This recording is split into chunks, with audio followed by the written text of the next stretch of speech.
E aí pessoal, essa é a terceira videoaula e hoje vamos falar sobre tabela periódica, então roda a vinheta!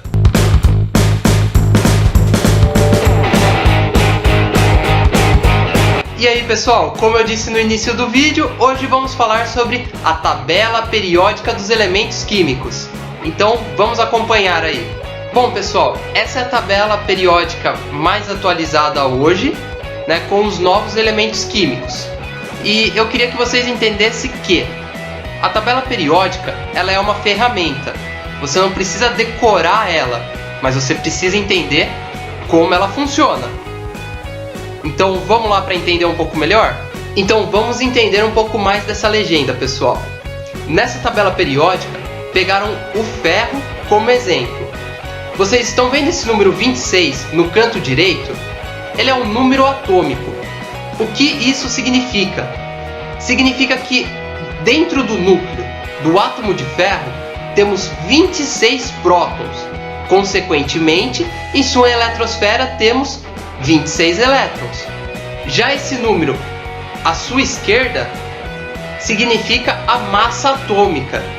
A massa atômica é a somatória da massa dos prótons, dos elétrons e dos nêutrons.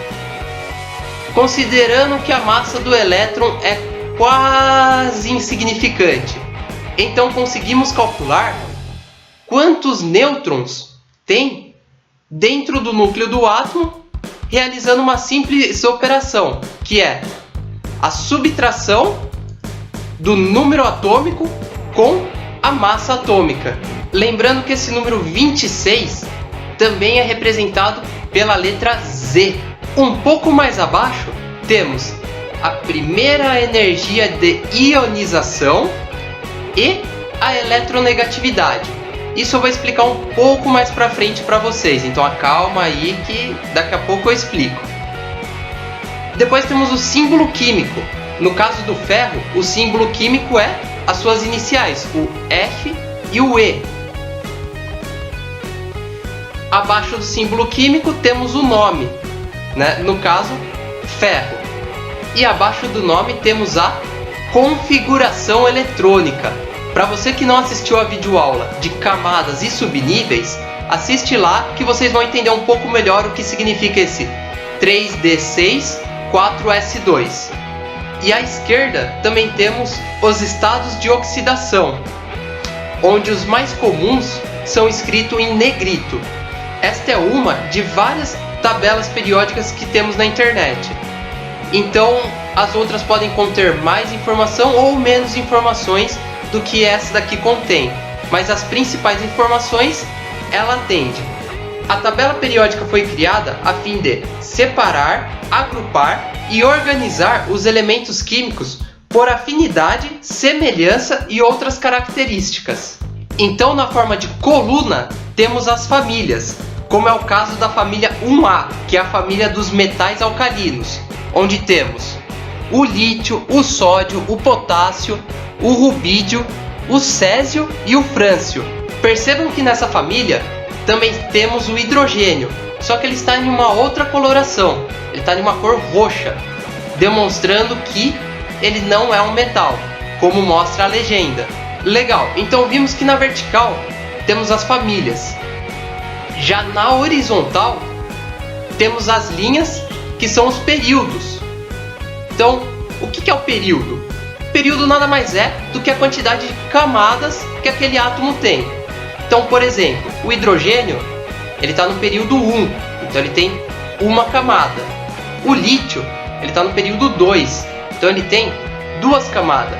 E quanto mais para baixo formos, maior vai ser o número de camadas que os átomos vão ter, ok? Lembrando novamente, para quem não assistiu a videoaula de camadas e subníveis, assiste lá, vai ficar mais fácil de compreender.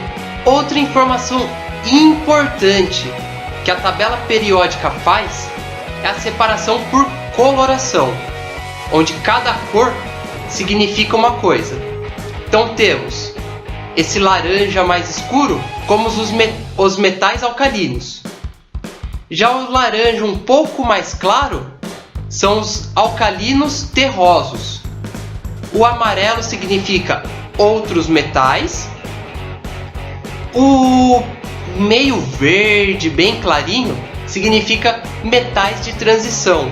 Já os outros dois verdes são os lantanídeos e os actinídeos, que são terras raras, que são encontradas na forma de óxido. Esse verde mais escuro significa semimetais. O roxo significa não metais. O rosa significa halogênios. O azul são os gases nobres. E como essa tabela periódica ela é uma tabela periódica bem recente, temos o cinza, que significa os elementos químicos que não sabemos as propriedades ainda. Lembrando que todo elemento químico que tiver seu número de massa entre parênteses é um elemento potencialmente radioativo. Agora vamos falar sobre eletronegatividade. O que é eletronegatividade? A eletronegatividade é a capacidade de um átomo que ele tende a atrair elétron para ligações. Então os átomos eles fazem ligações formando moléculas. E a eletronegatividade ela é a força que atrai esse átomo para essa ligação. Na tabela periódica, a eletronegatividade corre como? Ela corre da esquerda para a direita e de baixo para cima. Tirando os gases nobres, podemos perceber que o elemento mais eletronegativo é o flúor, onde ele tem a eletronegatividade de 3,98. Por que os gases nobres não são os mais eletronegativos? Porque eles têm a sua camada completa de elétron. Eles não interagem, eles não fazem ligação. Eles são aqueles caras chatos, aqueles caras que vão para uma festa e fica de canto, não conversa com ninguém, não interage com ninguém, entendeu? Esses são os gases nobres. A maioria do nome dos elementos químicos da tabela periódica são ou homenagem ou o nome da pessoa que o descobriu, como é o caso do aistênio, descoberto por Albert Einstein, que é o elemento de número atômico 99. Então, essa é a tabela periódica, pessoal. Mais importante do que decorar é entender como se utiliza a ferramenta. Então, qualquer dúvida que possa ter ficado, pergunta aí, deixa nos comentários que eu tento resolver o seu problema, tento explicar de uma outra forma, ok? Se você gostou do vídeo, deixa seu like, se inscreve aí no canal e compartilhe ele para os seus amigos.